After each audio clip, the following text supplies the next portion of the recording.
panitia yang telah memfasilitasi acara ini, dan lebih khusus kepada seluruh peserta, terutama dari UIKM yang memanfaatkan kesempatan ini untuk bisa kita sharing bersama agar persoalan masalah sertifikasi halal ini bisa menjadi komitmen kita bersama. Seperti sampaikan oleh Pak Ketua MUI bahwa bulan Oktober tahun 2024 sudah sifatnya mandatori, artinya wajib bagi seluruh produsen yang menghasilkan produk itu harus memiliki sertifikasi halal. Baik, izinkan kami untuk bisa menyampaikan pendirian Pak. Inna bisa illa liya'budun. Ya, termasuk di dalam mencari nafkah, ya. Itu adalah sebuah ibadah. Dan kemudian tugas kita sebagai khalifah, sebagai wakil Allah untuk tujuannya apa? Untuk memakmurkan bumi ini. Wa ansya'a minal ardi wasma'a.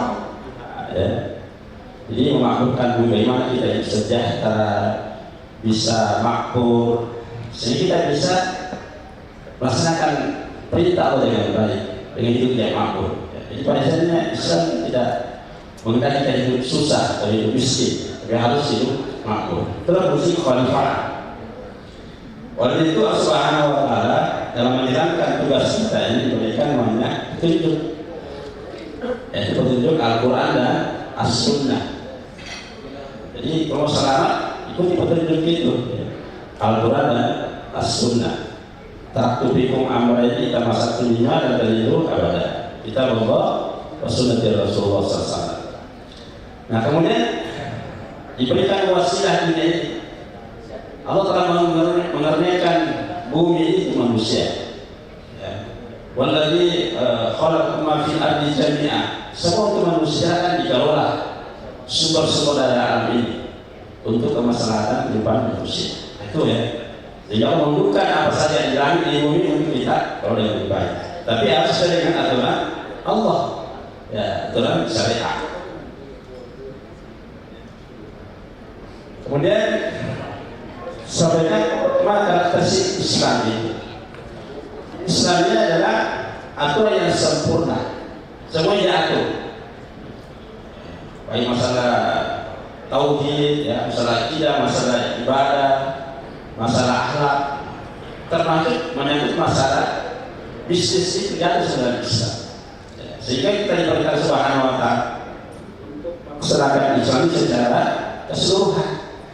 Udkhulu fis-silmi kafah, harus totalitas. Jangan hanya mempersaik kalau misalnya sholat, ya, sampai haji. Tapi kalau masalah mencari nafkah, berbisnis, konsumsi itu tidak kita perhatikan. Karena sangat prinsip dalam agama kita. Nah, jadi sekali lagi tidak ada satupun ditinggalkan dalam Islam ini. Mafarna bil kitab min syai'. Tidak ada sedikit pun. Ya. Bahkan kita masuk WC kan diatur, tidak? Kita makan minum diatur. Ada aturannya semua. Jadi semua ada SOP. Jadi kalau mau selamat harus ikuti aturannya Allah, ya, supaya bisa selamat. Nah, ini paling penting bahwa Allah merupakan syariat tujuan, ya, sebagai maqasid asy-syar'i. Tujuannya apa? Untuk menjaga harta. Bagaimana cara kita mencari harta yang halal dan baik? Tidak boleh kita mengambil harta yang hak kita, misalnya mencuri, menipu dan sebagainya. Tidak boleh. Ya, hifdzul mal, menjaga akal. Tidak boleh kita memproduksi sesuatu yang merusak akal. Misalnya narkoba, ya, apalagi palsu dan seterusnya. Tidak, karena itu merusak akal, melanggar daripada tujuan agama. Kemudian menjaga keturunan. Ya, maka dari sejarah perzinahan, ya, dari LGBT, ya, kita disuruh menikah, ya, supaya bisa menjadi keturunan. Ya. Kemudian menjaga jiwa. Ya, tidak boleh kita menghinakan nyawa orang. Nyawa dari sangat mahal sekali, tidak boleh kita tanpa hak. Ya, termasuk memberikan mengkonsumsi sesuatu yang bisa menghilangkan nyawa manusia, nggak boleh. Ya, itu tersangka. Ya. Kemudian menjaga agama kita ini, termasuk kita konsumsi, karena apa yang kita konsumsi itu berpengaruh terhadap agama kita. Ya. Nah, itu masalah ibadah, doa dan sebagainya. Kalau kita mengkonsumsi yang haram, tidak diterima doa kita. Tadi sampai kawan ibu moderator bahwa nanti kalau ganja yang tumbuh dari tubuh kita ini dari konsumsi haram, itu nanti neraka yang akan membakarnya. Urun abazat, lahmi, pandar, rasa, oleh nanti neraka yang akan membakar nanti dan yang tumbuh dari hal yang haram itu. Alhamdulillah ya. Jadi ini bahwa segala sesuatu dalam kehidupan kita ini harus semua rangkaian pada tujuan syariat Allah Subhanahu wa Ta'ala. Nah, kalau kita produksi bahagia dan konsumsi, produksi itu menghasilkan barang dan jasa untuk kebutuhan kita sesuai dengan aturan syariat. Kemudian di sini ada konsumsi, ya, orang mengkonsumsi dan produksi. Nah, tujuannya untuk memberikan masalah tadi. Masalahnya apa tadi? Menjaga agama, ya, menjaga jiwa, menjaga akal, menjaga keturunan. Itu tujuannya selain itu. Supaya dapat apa? Falah. Mendapatkan falah, itu falah, kebahagiaan, keselamatan dunia dan akhirat. Nah, jadi kita juga ingin mengkonsumsi sesuatu, mencari sesuatu agar kita ini selamat, ya. Selamat dunia dan akhirat. Ya kan kita ini bukan ingin saja mau juga nanti akhirat, dan itu tujuan utama kita mendapatkan ridho Allah Subhanahu wa Ta'ala dengan mendapatkan surga insyaallah. Nah, sekarang kita langsung ke produk halal. Ada dua hal yang bahagia, yaitu produk yang telah dikatakan halal sesuai dengan syariat Islam. Sesuai syariat Islam. Mulai dari penyediaan bahan baku, proses pengadaan, pengolahan, ya, penyimpanan, pengemasan, pendistribusian, penjualan dan penyediaan produk itu harus halal. Ya, pada kan? Jadi halal itu hanya pada bisa disebutkan saya bahan bakunya, tapi cara mengolahnya, cara menyimpannya, ya, cara mendistribusikan sampai kita menyajikannya nanti itu harus halal, ya, harus halal. Ya, ini panjang sepertinya daripada dua hal itu. Nah sekarang ada lebih halal. Nah lebih bahagia menunjukkan bahwa kalau sudah lebih halalnya itu juga bahwa produk sudah halal, sehingga membuat misalnya dia masuk di supermarket ya, nah supaya dia mau jadi bahwa ini halal, dia halalnya terlibat halal. Ya, kan kalau dia tahu ini halal tidaknya, nah ada lebih halalnya itu tidak halal. Meskipun misalnya karena tadi pun awalnya asalnya halal kan, tapi kalau belum ada terlibat halal kan, itu masih perlu ada kurangnya. Jangan sampai kita dulu dibuat nanti bersentuhan dengan hal yang haram. Ya, ada nanti. Nah, maka harus hati-hati. Nah, makanya produk kita itu asal dari bahan seperti ini kan, antara lain ya. Misalnya nanti ibu buat kritik misalnya, misalnya. Tidak kata ini halal Ustaz. Ya kan bisa halal. Ini belum tentu. Jangan sampai minyaknya tidak halal, ya. Atau musim alat masaknya juga tidak halal, tidak saja. Atau bahan bakunya ini pada barang bersentuhan dengan barang-barang yang halal, nah, itu bisa. Nah, maka ini harus jelas ya. Nah, nanti juga ada sertifikat halal. Di produk kita itu untuk menjadi bahwa kita yang halal ada sertifikat halalnya. Nah nanti kodenya ada juga bahwa barang ini bisa halal. Karena biasanya tapi berharap kan bahwa tidak bisa halal, tapi masih sertifikat halal. Nah itu harus mengukur sertifikat halal. Artinya kita setiap produk ini sudah dilakukan auditing ya, sudah diperiksa oleh tim penilai halal, sehingga nanti yakin bahwa produk kita sudah halal dengan ada sertifikat halal. Beda ya? Iya, beda dengan halal apanya lamanya dengan sertifikatnya. Biasanya ada orang membuat label halal tapi tidak, karena dia beli bukan. Nah, jadi harus ada sertifikat. Nanti jadi disampaikan oleh Pak Dr. Muhammad. Nah, dalam sini bahagia kita diperintahkan mengkonsumsi yang halal dan baik. Bukan saja orang Islam saja, tapi seluruh manusia. Maka kan ayatnya ya ayuhan nas, wahai manusia, kulu mimma fil ardi halalan thayyibah. Jadi siapa saja bahagia, bukan hanya berlaku pada orang Islam saja, tapi harus manusia mengkonsumsi. Karena tidak ada dampaknya berbagai hal. Ya. Jadi konsumsi yang halal dan atau berkualitas. Nah, juga dalam menyatakan ya lazina amanu kulu min thayyibati ma razaqnakum. Ya. Konsumsilah, ambillah ya, sesuatu yang baik ya, yang halal dan baik. Nah, juga dalam hadis kata Rasulullah, al-halalu bayyinun wal haramu bayyinun. Yang halal jelas. Ya, dalam jelaskan yang halal, yang haram dan yang halal dan baik. Yang halal harus jelas itu. Nah, cuma kan yang tadi namanya mutasyabihat, ada sama-sama.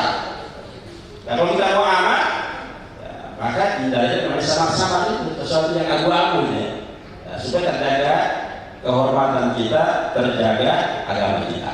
Nah, oleh itu dengan adanya riba halal, setiap halal itu menunjukkan bahwa itu sudah halal. Karena cara untuk bisa melihat keraguan harus ada keyakinan, dan itu harus itu namanya ilmu.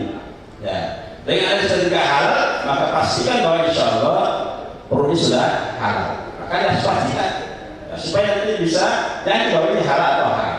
Dan sudah ada sertifikat halalnya. Nah, coba ya. Cara khususnya pertama harus halal. Ya, dapat.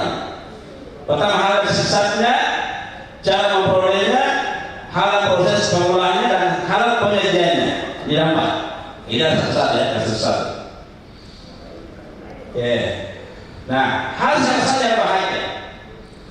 Kalau produk itu saja secara saya diharamkan, diharamkan, maka tidak boleh kita konsumsi, tidak boleh kita makan, tidak minum, tidak boleh kita bisniskan, tidak boleh mengambil keuntungannya. Ya. Kalau saja itu haram, saja haram. Jadi harus. Ya, jadi saja harus halal. Ya. Maka dikatakan wa yuhillu thayyibat wa yuharrimu al-khaba'ith. Di dalam Islam semua yang halal itu pasti baik. Jadi kesimpulannya, di semua yang baik dari Islam itu dihalalkan, ya. Dan semua yang buruk, dan semua yang buruk itu sesuatu yang diharamkan pasti buruk bagi manusia. Jadi sekali lagi, ini juga suatu syukur bagi kita ya Allah berikan sesuatu petunjuknya bahwa semua yang halal itu pasti baik, pasti baik. Sedangkan semua yang haram itu buruk. Ini kita dia bahagia. Apakah itu makanan, apakah itu perintah, apakah itu larangan, ya itu kunci. Ya.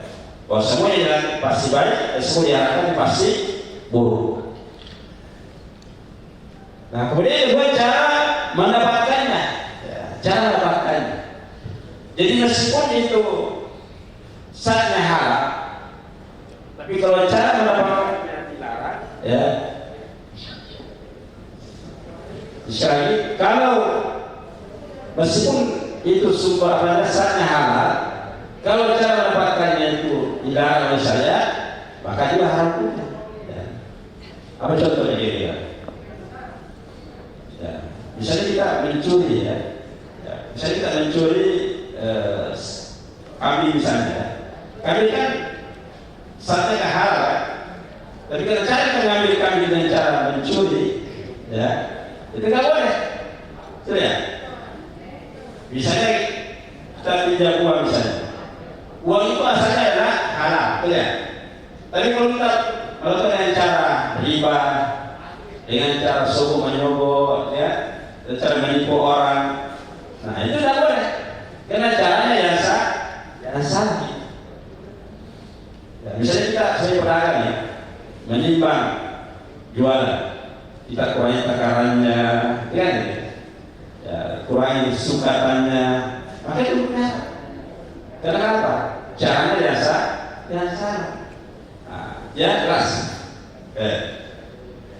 Nah, kemudian cara memperoleh bahagia. Cara memperoleh juga harus sesuai saja. Contoh misalnya dalam perintah saya, wala taqulu mimma lam yuskim Allahu alaihi wa innahu rizq. Jadi tidak boleh kita mengkonsumsi misalnya binatang ternak ya yang disembelih tidak sesuai saya.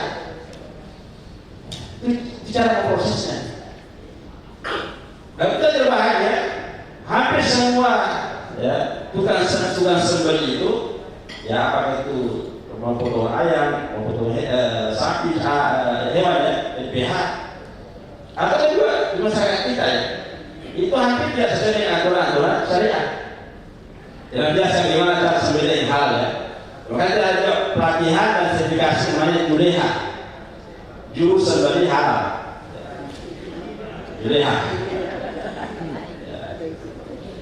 Kalau saya tanya, ibu misalnya ada bisnis terkait dengan katakan contoh ada ya? Saya pasti ditanya, apakah daging yang kita beli itu sudah sesuai aturan saya tidak? Tidak jadi kan? Ya. Terus bagaimana caranya supaya kita katakan daging halal? Itu betul, murah atau wah? Di sini ya. Dan banyak sekali yang menjual contoh itu ya, murah sekali dagingnya, murah sekali.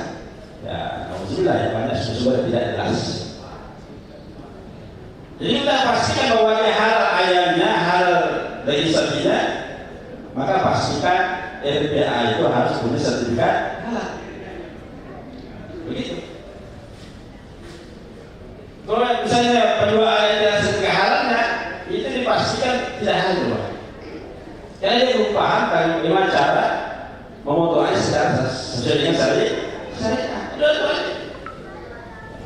Kalau saya tanya, kalau ada 10 pasangan ayam misalnya, bagaimana cara baca bismillah? Harus sekali bismillah saja, 1000 ekor itu. Tidak boleh. Setelah itu harus bismillah. Itu banyak mana diberikan. Baru cara motongnya ya, ada berapa tidak apa namanya urat-uratnya, seorang makanan, seorang napas, seorang darahnya itu tidak putus semua. Itu dibangkai lah. Bahkan baru mati sudah jadi panas kan? Kita beli. Sehingga bukan dari sembeli, bukan dari panas, itu jadi bangkai. Bahkan mas sapinya banyak juga punya ayam sudah mati, ya masih dipotong kan? Ada. Ya ada yang tidak mati, ada yang mati kemarin. Nah itu banyak bahaya, ya banyak sekali. Tapi kita bagaimana cara membedakan bahwa yang tidak? Itu ada di juga. Nah ini semua bahaya. Ya, mungkin produk kita ada produk abon ya misalnya, tapi sumbernya tidak halal. Memang baginya halal secara sahnya, tapi caranya tidak yang halal. Nah ini semua pelajaran bagi kita juga, ya, terutama terkait dengan binatang tadi itu. Di cara prosesnya, kemudian cara menyajikannya bahagia, ya jelas. Cara menyajikannya, cara menyimpannya. Sehingga tidak boleh kita punya sekat daging misalnya disimpan pada lemari es, di situ ada daging haram. Tidak boleh. Ya. Atau misalnya di kulkas kita ada sebenarnya khamar ya, minuman keras disimpan di dalam kulkas misalnya ya. Kita punya bahan jualan disimpan, tidak boleh. Ya, karena bisa terkontaminasi dari yang ada hak. Itu di hotel-hotel bahagia kita kan undang juga ya. Misalnya kita makan di hotel, apakah makanan kita kalau ini apa yang kita makan ini pada dapur yang sama yang halal? Iya, itu hak. Ya makanya kalau hotel bersyariah itu maka dapurnya itu harus terpisah. Ada dapur halal, ada dapur ya haram atau buah. Kalau tidak bahan campur itu dipakai juga untuk yang halal, yang haram, itu tidak bisa. Ya. Atau misalnya ibu kata buat bakso ya, ibu katakan di mana? Satero ya, tapi putar lagi kan. Nah itu kan tidak bahwa penghancur daging itu dipakai hal saja, tidak.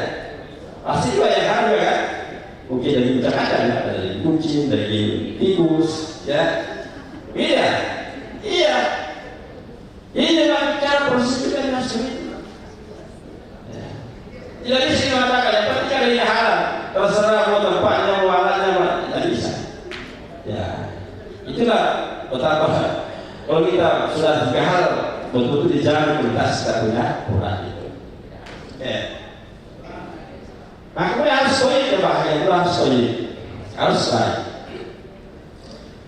Yang maksud koin adalah sulit tidak mengandung najis, ya.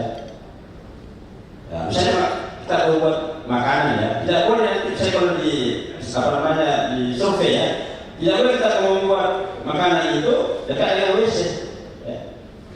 Harus tempatnya bersih, suci dari najis ya, di kotoran misalnya, atau bau dan sebagainya. Tidak boleh. Atau misalnya kita punya bahan makanan ya, misalnya kan ibu kerja tidak pakai kaos tangan ya, atau tidak pakai untuk kepala, saya bisa tunggu di dalam kan? Bisa. Betul ya? Iya. Itu kan hadis. Itu contoh ya, contoh. Ya, saya tidak tahu ya, harus saja. Banyak sekali ya, menjanjikannya, ya pakaian kita, ya mungkin belum mandi ya, atau macam-macam lah ya, bisa kemudian ya.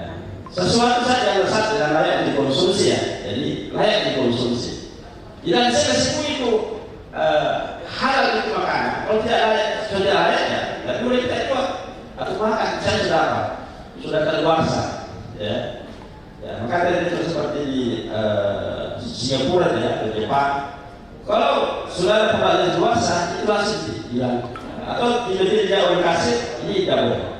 Nah, kita kan boleh, aku lagi sudah keluar masih dijual gitu. Tidak boleh. Karena itu tidak tahu yang lagi. Mana ada saya. Ya, sesuatu yang baik untuk dan tidak banyak bagi tubuh kita. Nah kita kan sekarang, alhamdulillah makanan kita kan banyak pengawetnya, ya. Itu tadi kita berikan ya. Hampir sama ikan itu sudah ramai ya. Kalau yang lain sudah berapa? Misalnya pengawet mayat, ada kan? Itu banyak sekali. Daging dan seterusnya. Baru makanan cuma ini bahaya. Tetapi yang pengawet itu sangat banyak terjadi penyakit kanker dan penyakit diabetes. Itu karena makanan kita ini tidak terlihat. Yang penting laku juga. Hanya betul. Ya, sesuatu yang dirasakan enak dilawan oleh jiwa. Jadi kalau kita habis konsumsi tidak membuat penyakit efek. Itu hanya toyib. Jadi halal toyib. Ya. Nah, kemudian macam halal bahkan tadi ada namanya haram di zati ya. Haram di zati. Kan tadi zatnya kan haram ya. Contohnya dalam Quran katakan Kuriman dari kulmai tata wadama walah maninzi wa ma'uhida di warinda. Jangan bagi makan babi, darah dari darah bangkai tadi ya, daging babi dan ternyata disembeli selain Allah. Ya. Kalau mengucapkan Allah Subhanahu Wa Taala yang tercekik, yang terpukul, yang jatuh, yang ditanduk dan terkena buas kecuali sebab kamu menyembelihnya dan diharapkan kamu disembeli untuk berhala. Semua terkait dengan hal karena zatnya. Nah kalau terkait dengan bahannya, maka haram kita konsumsi, haram kita produksi, haram diperjualbelikan, ya, haram mengambil keuntungannya dan sebagainya. Ya, karena sebenarnya menunjukkan betul. Itu namanya haram di zati. Ya contohnya, contoh sama ini, ya. Nah, kemudian haram di gairi karena ini caranya ya, cara mendapatkannya. Karena mendapatkannya ya sesuai dengan syariat.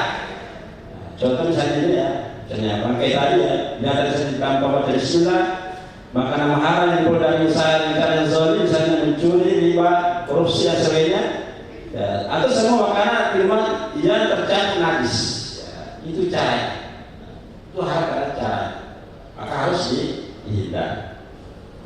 Jelas ya? Nah, sebenarnya bahaya halal. Ya, sektor halal itu bukannya saya makanan, saya minuman. Ini semua. Dari pagi ya. Jadi kita bahas masalah kedepannya.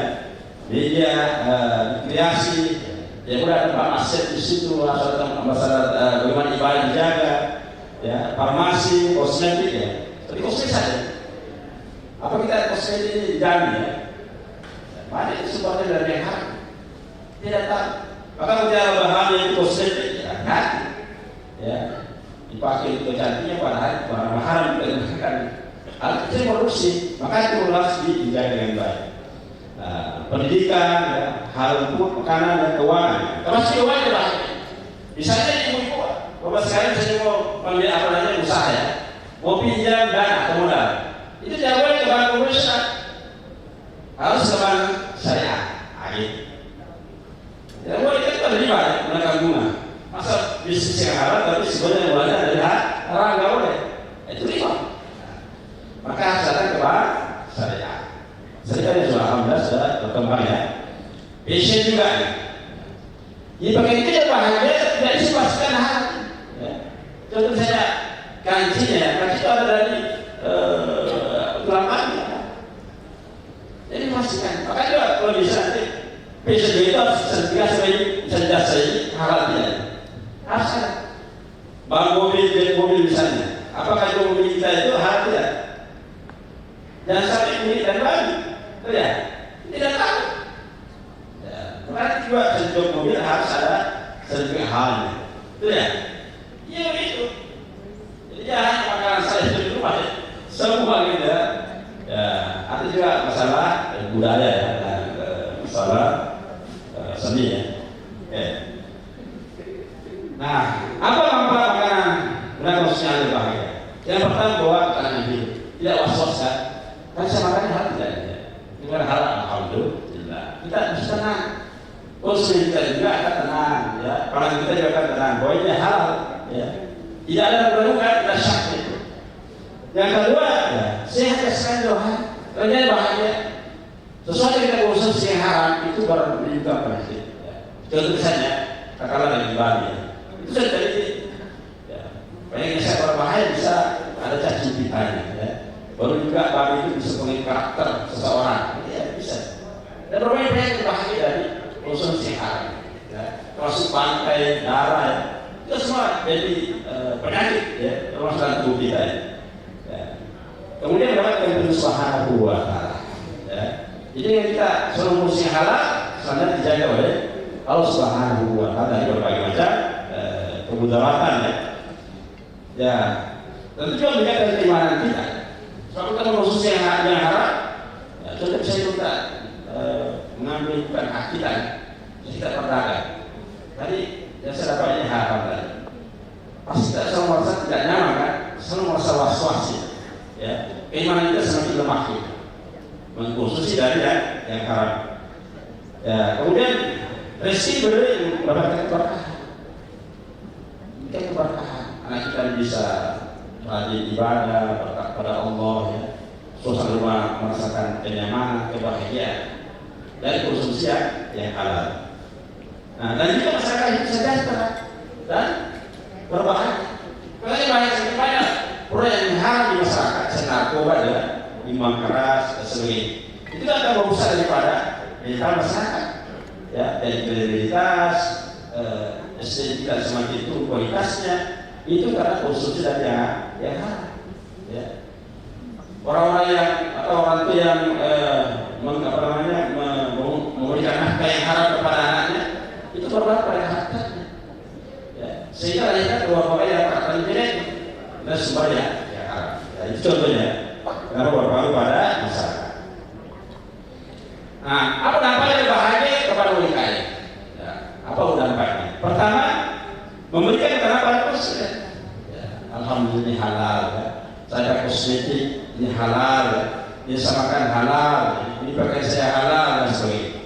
Jadi merasa tenang khususnya kita. Kita berharap belakangnya kepada kita. Yang kedua meningkatkan percaya, segi percaya bahwa apa yang dijual di sini adalah sesuatu yang halal berkualitas. Ya. Sehingga muslim itu selalu mau berulang atau menyampaikan kepada yang lain. Ya. Mengumumkan pada kepercayaan. Coba yang bahaya kita menjual yang haram. Ya, tadi contoh misalnya katakanlah makanan. Contoh misalnya di situ ada sumber daging yang tidak jelas, ya, juga ada usus yang merusak, ya, dan seterusnya, maka pasti akan percaya pada ususnya. Jadi itu akan mengurangi pasar kita. Nah, dia istilahnya milik selling point, pasti bagi. Ada nilai tambah kita dibandingkan dengan budaya yang sama. Mungkin di sana sama budaya kita, tapi di sana tidak halal, ya, tidak ada sedekah halalnya. Maka dengan kita ada sedekah halalnya, itu kita semakin kepada konsumen, ya, sehingga pilihan itu kepada kita. Ya, mungkin harganya sama, kualitasnya sama, tapi kita ada poinnya adalah halal, tidak punya produksi. Tidak Pak, waktunya. Silakan, gimana? Dan kemudian juga mau jual bisa, semakin banyak orang percaya, semakin banyak omsetnya. Kemudian juga mau perluas dasar pasar global yang baik. Sekarang ini kalau di bahagia tidak akan menerima produk kita itu kalau tidak sedekah. Jadi kalau kita ingin mengekspor kita punya produk, itu harus ada sertifikat halal. Kalau tidak bisa dibahagia. Kalau misalnya orang negara masuk negara kita ini, misalnya ada tambahan dari luar negeri, pasti mencari yang halal. Kalau tidak ada, itu tidak. Makanya ini kesempatan bagi kita untuk bisa melakukan itu. Yang terakhir makan ini, dapat dari haram, tidak akan boleh doa, merusak keimanan, ya, mencapai kemudahan neraka, ya, tadi itu. Wah, dari itu dari sumber yang haram itu nanti neraka bagian.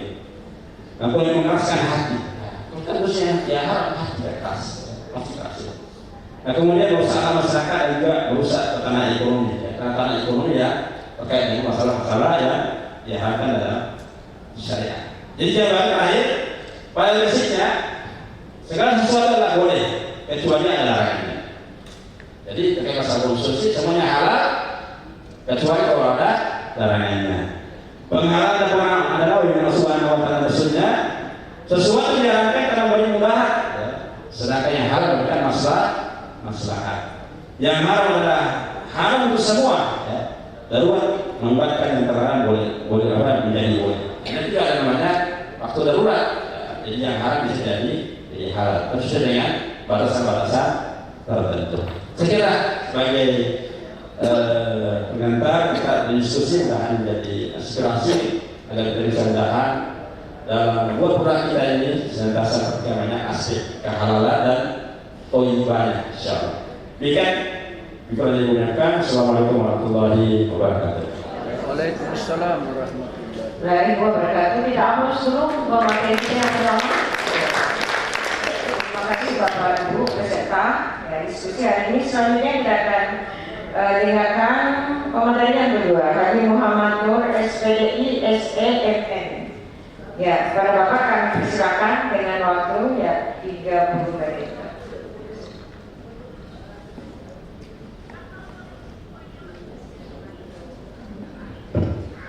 Assalamualaikum warahmatullahi wabarakatuh. Bapak Ibu mungkin izinkan saya untuk berdiri karena kalau saya duduk memberikan materi saya kalah sama Ketua Komisi. Beliau masih energik, masa saya kalah energi yang beliau. Jadi izinkan saya juga berdiri.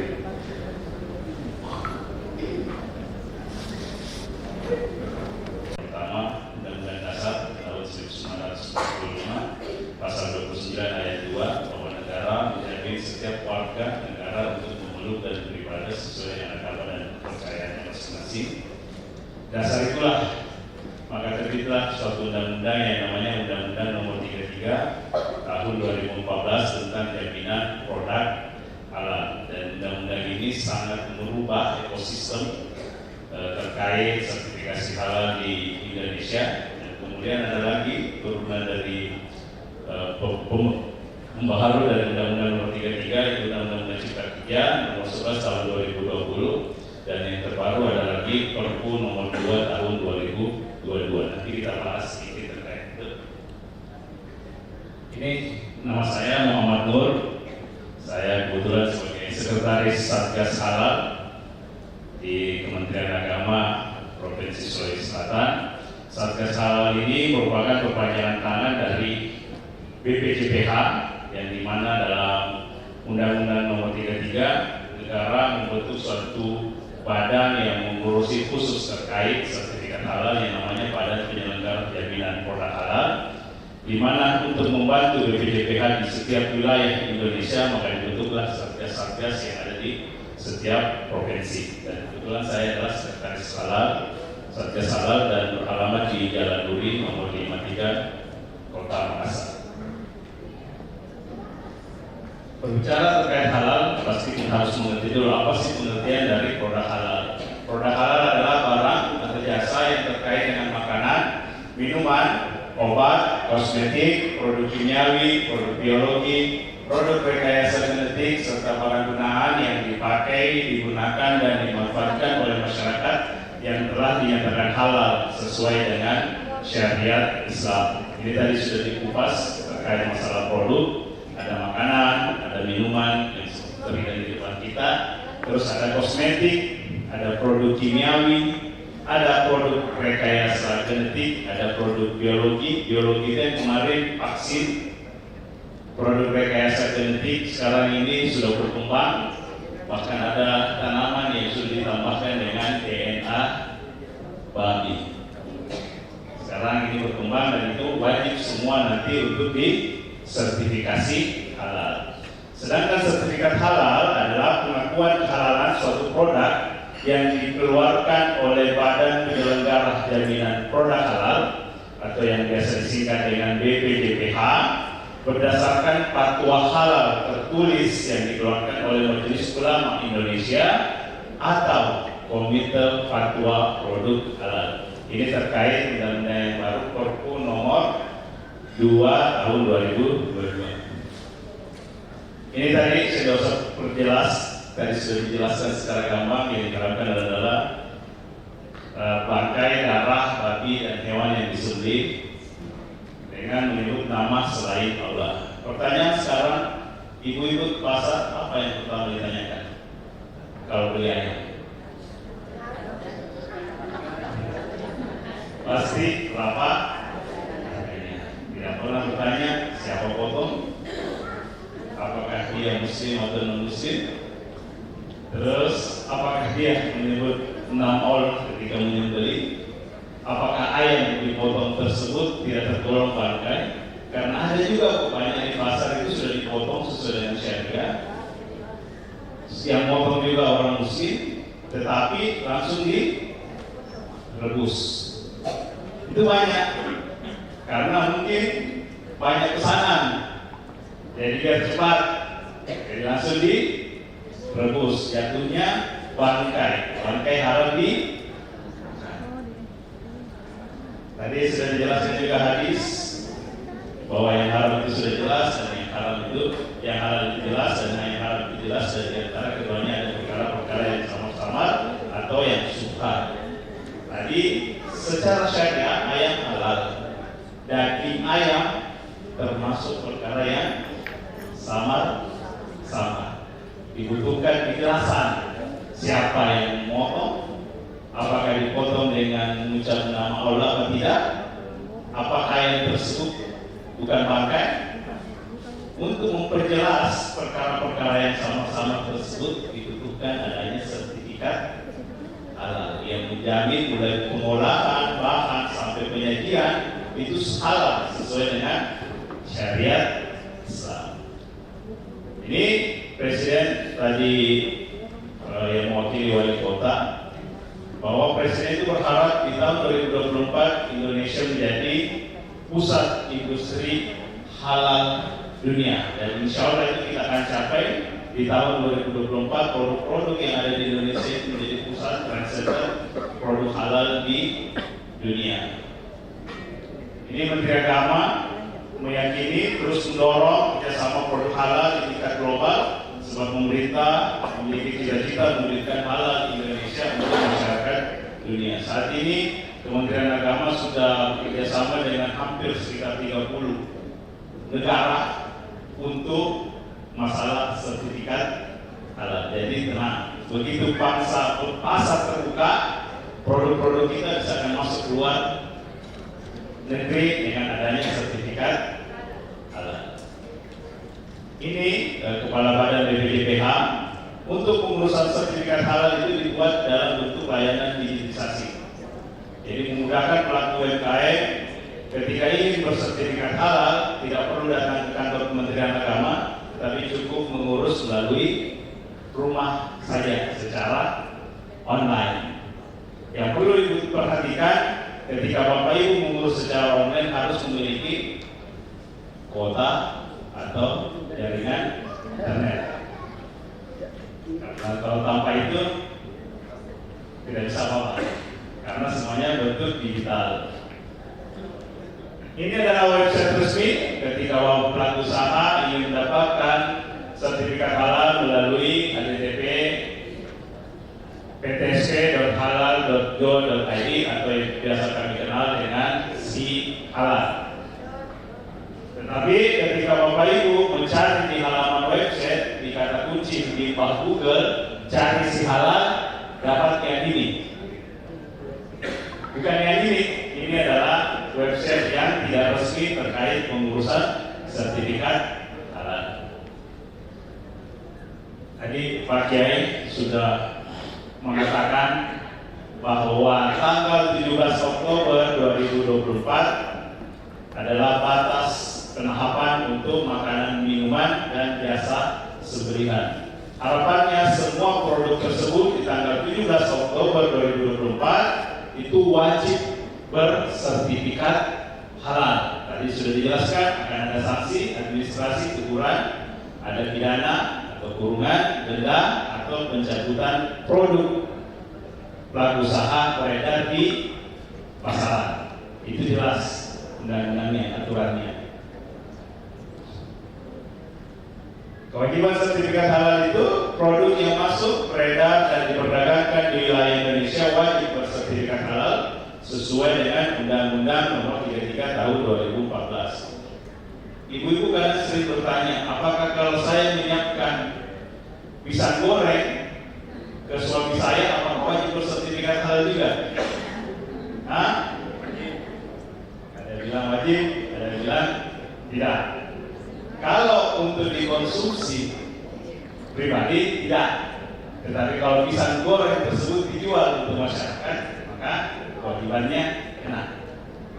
Jadi yang diperdagangkan dan diperjualbelikan wajib untuk bersertifikat halal. Ini salah satu manfaat sesuai dengan tema kita. Memiliki sertifikat halal pada produk memiliki beberapa manfaat. Makin dipercaya konsumen, artinya produk-produk kita juga dipercaya dengan konsumen bahwa bahan, proses sampai penyajian itu semua bahan yang halal dan sesuai dengan syariat Islam. Terus nilai jual bertambah dan memperluas jangka pasar. Nilai jual bertambah dengan adanya sertifikat halal, kita bisa menjual masuk ke retail-retail modern, misalnya Alfamart, Indomaret, bahkan ada beberapa hotel itu mempersyaratkan yang dijual di situ adalah yang bersertifikat halal. Bahkan ketika produk kita sudah bersertifikat halal itu sudah bisa go internasional, dan ini sudah ada buktinya di Makassar. Penjual kacang mente saya sering mempromosikan, namanya Bunli itu, Bunli, dia penjual kacang mente. Tetapi tahun ini sudah mungkin 3-4 kali sudah keluar negeri untuk mempromosikan produknya terkait sertifikat halal. Ini tujuannya sama. Jadi ini ada perpindahan baku. Kalau dulu sertifikat halal itu hanya berlaku 2 tahun. Berdasarkan Undang-Undang Nomor 33, sertifikat halal itu berlaku 4 tahun. Perpu Nomor 2 tahun 2022 itu sertifikat halal berlaku sepanjang masa asal tidak ada perubahan pada komposisi bahan atau proses pembuatannya. Itu berlaku sepanjang masa. Jadi mulai sekarang ayo kita urus sertifikat halal, cuma diurus sekali seumur hidup kalau tidak ada perubahan pada produknya. Jadi sekarang pemerintah lebih memudahkan para pelaku UMKM untuk bersertifikat halal, karena kemarin banyak yang mengatakan 2 tahun saja itu sekali. belum capek, belum hilang capeknya, sudah mati lagi sertifikatnya. Ditambah 4 tahun masih banyak pelaku usaha yang mengatakan begitu. Akhirnya dibuatlah suatu aturan bahwa sertifikat halal itu berlaku sepanjang masa, asal tidak ada perubahan. Tetapi perlu diingat bagi para pelaku usaha, BPJPH akan mengawasi minimal 2 kali dalam setahun. Begitu ketahuan ada produk atau proses yang berubah, itu bisa dikenakan denda 2 miliar rupiah atau pidana 2 tahun penjara. Jadi ketika produknya Bapak Ibu bersertifikat halal, jangan diganti lagi dengan produk yang belum bersertifikat halal. Misalnya contohnya nih, Ibu jual teh, tehnya sudah bersertifikat halal, gulanya sudah bersertifikat halal, diganti dengan gula yang belum ada sertifikat halalnya, dan itu ketahuan bisa kena denda 2 miliar. Ini dengan adanya Perpu nomor 2 juga dibentuklah satu komite yang namanya Komite Fatwa Produk Halal yang berisikan ulama dan akademisi untuk membantu kinerja Dewan Fatwa di Majelis Ulama Indonesia. Prinsip sertifikat halal yang pertama, memastikan produk yang dihalalkan sesuai dengan ketentuan halal dan menjamin kehalalan produk di seluruh rangkaian proses produk halal. Memastikan tidak terjadi kontaminasi bahan haram baik fasilitas, peralatan, pekerja maupun lingkungan. Kemarin ada laporan dari salah satu lembaga pemeriksa halal ke kami, ada penjual kue kering di Makassar, itu ditolak sertifikat halalnya, tidak dikeluarkan hasilnya untuk dibawa ke sidang fatwa karena pelaku kue tersebut dia non muslim. Dapurnya sama dengan tempat produksinya. Ditanya makan babi, makan. Jadi kira-kira ketika dia membuat kue kering pasti terkontaminasi minimal peralatan yang sudah dipakai juga bikin kue, dan itu tidak diterbitkan sertifikat. Terus untuk sebelum kita mengurus sertifikasi halal, ada beberapa hal yang perlu diperhatikan. Pelaku usaha itu wajib menunjuk adanya namanya penyelia halal. Penyelia halal ini adalah perwakilan pemerintah yang ditempatkan di usaha Bapak Ibu, dan yang mengangkat adalah Bapak Ibu sendiri. Ada yang bertanya, bisa karena saya cuma memiliki satu karyawan, karyawannya itu saya sendiri, saya yang punya, apakah bisa juga saya menjadi penyelia halal? Boleh. Yang penting beragama Islam dan memiliki wawasan terkait kehalalan suatu produk. Dan tugas penyelia halal adalah mengawasi proses produksi halal di perusahaan. Yang kedua, membentuk tindakan perbaikan dan pencegahan, mengkoordinir PPH dan mendampingi auditor ketika pada saat pemeriksaan nantinya. Produk halal harus memiliki kriteria. Yang pertama, nama produk tidak mengandung nama minuman beralkohol, misalnya bir bintang, itu tidak boleh. Jadi kalau nanti ada yang menjual minuman di sini, jangan menamakan produknya dengan nama bir, karena pasti ditolak.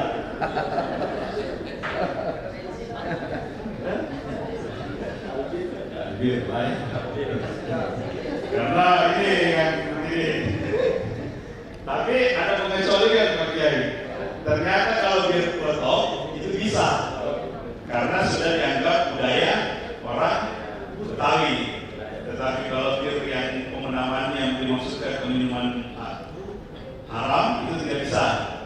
Terus ada juga tidak menggunakan nama babi atau anjing serta turunannya dari bacon. Dan ini biasanya di bacon ini banyak di restoran, hotel-hotel. Tapi ketika ditanya, bacon ini berasal dari sapi. Tetapi banyak penamaan hotel-hotel itu menggunakan penamaan di bacon, dan itu tidak bisa disertifikasi halal.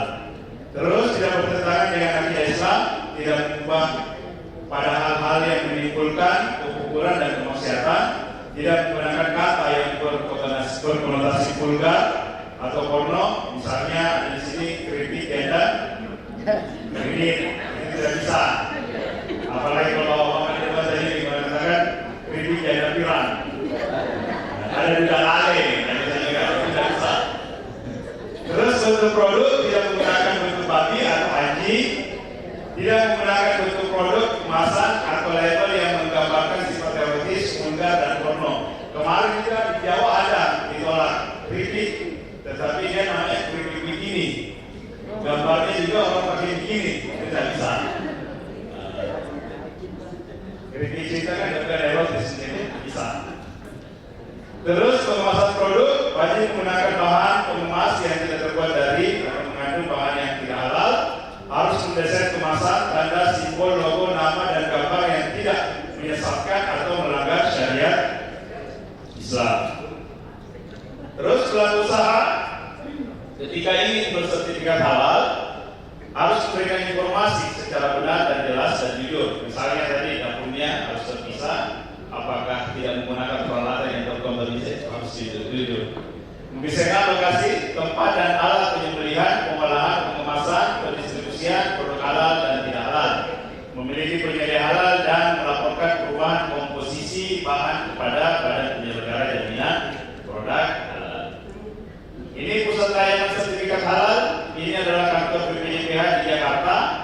Dan bagi pelaku usaha atau konsumen bisa juga menghubungi di telepon 146 atau melalui WhatsApp 0811 106 83 146. Dan itu semua nanti akan dipandu terkait bagaimana proses, bahan-bahan apa saja yang dibutuhkan, yang bersertifikat halal di sana bisa dibantu, atau melalui email layanan @kemenag.go.id. Itu di Jakarta. Kalau untuk di Provinsi Sulawesi Selatan boleh bertanya di kantor wilayah Kementerian Agama di Jalan Muri. Nanti tanya saja ruangan Satgas Halal di mana. Nanti pasti akan ditunjukkan ke ruangan saya. Dan sekarang juga Pak Menteri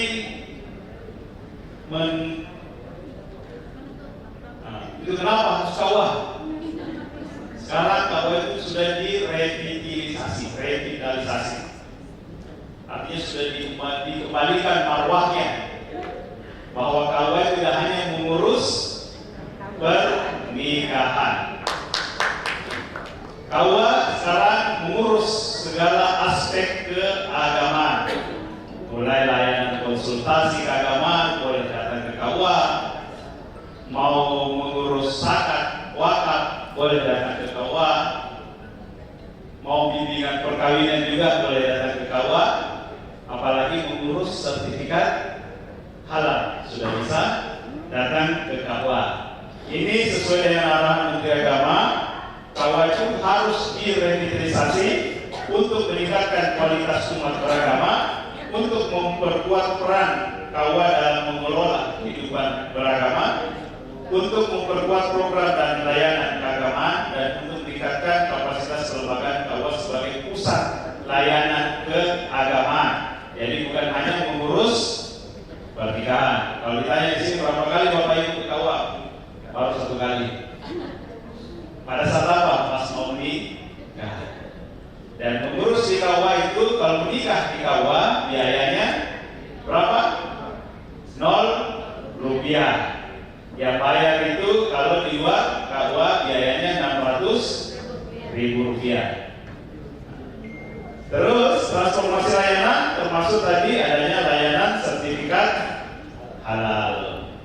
Nah ini banyak pelaku usaha dari tahun-tahun kemarin itu mau bersertifikat halal, tetapi hanya sebatas di mulut saja. Tidak ada yang mau betul-betul mengurus. Nanti di tahun 2024 begitu tersandung di batu baru mau mengurus, sudah kena kewajiban. Oleh karena itu, ayo kita ke kawah, kita urus sertifikat halalnya. Bagi pelaku usaha yang masih jomblo, bisa juga sekalian mengurus hukum nikah dan mengurus sertifikat halal. Kalau bapak-bapak boleh juga datang ke kawah, Pak. Kalau mau menambah, kan boleh diperbolehkan ya. adil. Ini untuk mengurus sertifikat halal, Kementerian Agama melalui BPJPH memiliki dua mekanisme, yang jalur reguler dan jalur self-declare. Jalur reguler itu adalah berbayar dan biayanya Rp650.000 dan melibatkan lembaga pemeriksa halal. Ada BPJPH, ada Majelis Ulama, dan ada lembaga pemeriksa halal. Untuk pemeriksa halal itu kita sudah punya 7 lembaga pemeriksa halal di Makassar.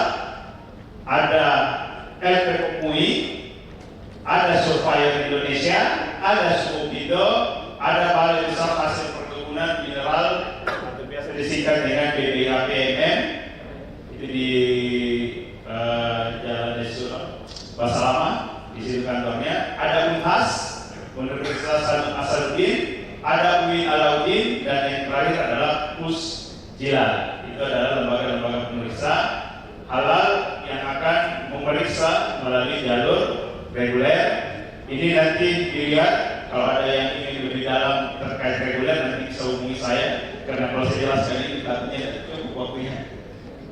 Ada juga dokumennya ya lumayan kalau reguler. Kalau tadi Pak Ibu Kadif, Ibu Sekretaris Koperasi mengatakan kalau untuk reguler itu memang agak sulit karena beberapa dokumen yang harus dilengkapi. Tetapi berbeda ketika di jalur self-declare. Dan ini biayanya Rp650.000 untuk UMK usaha mikro kecil, menengah itu 5 juta dan besar itu 12.500.000 plus-plusnya di sini ada transportasi, akomodasi, lembaga pemeriksa halal turun ketika melaksanakan audit. Jadi ada nanti 650 plus tergantung nanti kesepakatan dengan LPH yang akan turun mengaudit. Ini yang 7 lembaga pemeriksa, dan yang berhak menentukan lembaga pemeriksa halal yang turun memeriksa adalah pelaku usaha sendiri, bukan dari kami. Misalnya Ibu lebih cenderung ke LPPMUI boleh, yang mau ke UNAS juga boleh, mau ke BPHP juga boleh, atau Pusjila juga boleh, atau UIN. Jadi yang memilih lembaga pemeriksa halal adalah pelaku usaha sendiri. Siapa yang akan mendampingi pada proses pemeriksaan halal. Ini tarifnya. Nah, ini untuk yang jalur self-declare. Sekarang kalau tadi Ibu Sekretaris mengatakan dia punya jatah 6 untuk dibantu sertifikat halal tahun ini. Kalau kami di Kementerian Agama melalui BPJPH punya kuota 1 juta sertifikat halal gratis untuk pelaku usaha yang melalui mekanisme jalur self-declare. Itu ada 1 juta. Dan saat ini kemarin saya cek masih ada sekitar 800 lebih.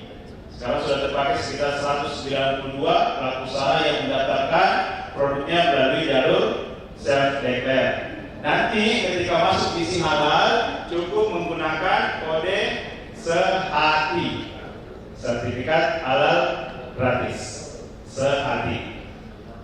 Ya. Persyaratannya produk tidak beresiko dan semua bahan yang digunakan wajib bersertifikat halal. Tadi misalnya jelaskan keripik pisang. Keripik pisang apa bahannya? Pisang. Apakah ada sertifikat halalnya? Apakah pisang dibutuhkan sertifikat halal? Tidak. Tetapi pisang dibutuhkan bagaimana cara perolehannya. Harus dipastikan bahwa pisang tersebut bukan milik tetangga. Harus dibeli.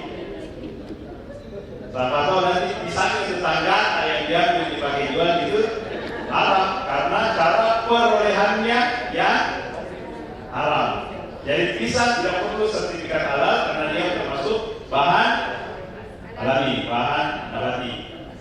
Terus ada garam. Apakah garam dibutuhkan sertifikat halal? Wajib. yang bersertifikat halal. Minyak yang dipakai goreng wajib bersertifikat halal. Di Bali hati-hati kalau beli minyak jelantah, karena banyak minyak yang dijual di pasaran itu bekas dari hotel besar yang mungkin dipakai 1 kali digoreng, 2 kali dijual lagi ke masyarakat, tetapi yang digoreng adalah babi. Banyak hati-hati beli minyak jelantah, apalagi sisa-sisa pabrik itu tidak jelas. Jadi nanti kalau beli minyak yang harus yang ada sertifikat halalnya. Terus memiliki omset maksimal 500 juta ke bawah. Maksimal 500 juta. 500 juta satu itu tidak boleh masuk ke gen gratisan, harus melalui lembaga pemeriksa halal yang tadi jalur reguler. Terus memiliki atau tidak memiliki izin edar, boleh tanpa PIRT atau MD dari BPOM, tetapi kewajiban itu tidak jatuh. Pelaku usaha tetap wajib mengurus izin edarnya, karena ya Yohanes semua menggelari halalan thayyiban, seiring saat halal dan baik. Tetapi nanti bisa diurus secara bersamaan. Nah, kira-kira itu yang paling mendasar terkait persyaratannya. Dan ada beberapa alurnya. Untuk jalur sertifikat itu ketika pelaku usaha ingin mendapatkan sertifikat halal itu maksimal 12 hari kerja sudah terbit sertifikatnya. Kalau yang reguler itu 21 hari kerja terbit sertifikat. Terus untuk program self-declare kami telah menempatkan pendamping halal. Kalau yang reguler tadi didampingi oleh auditor yang ada di LPH, kalau untuk yang self-declare itu didampingi oleh pendamping PPH. Dan sekarang pendamping PPH di Sulawesi Selatan itu sudah ada 1.540 orang, dan di KUA itu sudah ada 1.311 orang yang telah ditempatkan di KUA yang akan membantu Bapak Ibu pelaku usaha untuk mendapatkan sertifikat halal. Dan infonya bisa dicek di info.halal.co.id/pendamping. Tinggal nanti dipilih berdasarkan wilayah. Siapa tahu ada pendamping yang tinggal dekat rumah tak, nanti dia yang dituju sebagai pendamping proses produksi halal. Ini ada waktunya Pak nanti. Baik, siap. Saya cepat saja. Ini tadi sudah dibahas sedikit terkait dengan halal. Sertifikat halal itu harus bentuknya ada lambang garudanya, memuat 3 bahasa, Arab, Inggris, dan Indonesia. Logo halal dari logo halal Majelis Ulama berubah menjadi logo halal Indonesia yang warna ungu. Untuk logo halal Indonesia nanti jangan kaget. Ada logo halal yang warna ungu, ada yang warna hitam, ada yang toska dan hitam putih. Itu semua adalah logo halal yang resmi. Ada yang logo halal utama dan ada logo halal sekunder. Dan itu semua adalah logo halal yang resmi yang dikeluarkan oleh Kementerian Agama. Kecantuman label sedikit ini terkait lembaga pemeriksa halal. Saya bahas tadi kan ada LPH untuk proses reguler, dan untuk self-declare ada namanya lembaga pemeriksa pendamping proses produk halal, tempat bernaung pendamping-pendamping yang akan mendampingi melalui jalur gratisan. Untuk LPH, persyaratan pendamping proses produk halal adalah kegiatan mendampingi pelaku usaha mikro dan kecil dalam memenuhi persyaratan pernyataan kehalalan produk untuk yang gratis. Persyaratan pendirian lembaga pendamping telah berdiri paling singkat 10 tahun, memiliki paling sedikit 5 ahli agama yang memahami syariat kehalalan, dan memiliki unit yang menangani pendamping PPH. Misalnya Majelis Ulama Kota Makassar ingin membentuk LP3H, persyaratan pertama sudah terpenuhi, sudah lebih dari 10 tahun, tinggal memiliki paling sedikit 5 ahli agama sehingga tidak kurang. Yang dibutuhkan adalah ijazah syariahnya, jadi yang berijazah syariah, dan memiliki unit yang menangani pendampingan PPH. Nanti tinggal dibantu suatu badan atau lembaga yang di bawah MUI Makassar untuk menjadi sebagai LP3H. Persyaratan yang dilampirkan adalah akta atau dasar hukum pendirian, struktur organisasi, ijazah sarjana, dan pernyataan komitmen untuk melakukan pendampingan BPH. Syarat keutamaan dari LP3H, setiap produk yang didampingi itu akan masuk ke kas LP3H sebesar Rp25.000. Pendamping yang akan mendampingi pelaku usaha turun ke lapangan itu mendapat honor dari negara sebesar Rp150.000. Di Jawa, pendamping halal itu sudah ada yang mengumrahkan orang tuanya, Pak. Ada yang dapat sertifikat halal sampai 1.000, itu sudah tahun lalu dapat sekitar 150 juta rupiah dari negara untuk membantu pelaku usaha dalam mendapatkan sertifikat halal. Untuk sertifikat halal bisa melalui media sosial, ada YouTube. Di YouTube itu sudah ada disimpan prosesnya bagaimana cara mengisi halal itu sudah ada, tinggal dilihat tutorialnya. Di Twitter ada, di Instagram juga ada informasi terkait sertifikat halal. Di Facebook juga banyak. Ada tata cara, ada bagaimana cara mempromosikan produknya dan lain-lain. Tinggal diikuti saja di media-media sosial halal Indonesia. Mungkin itu yang bisa saya sampaikan. Terima kasih.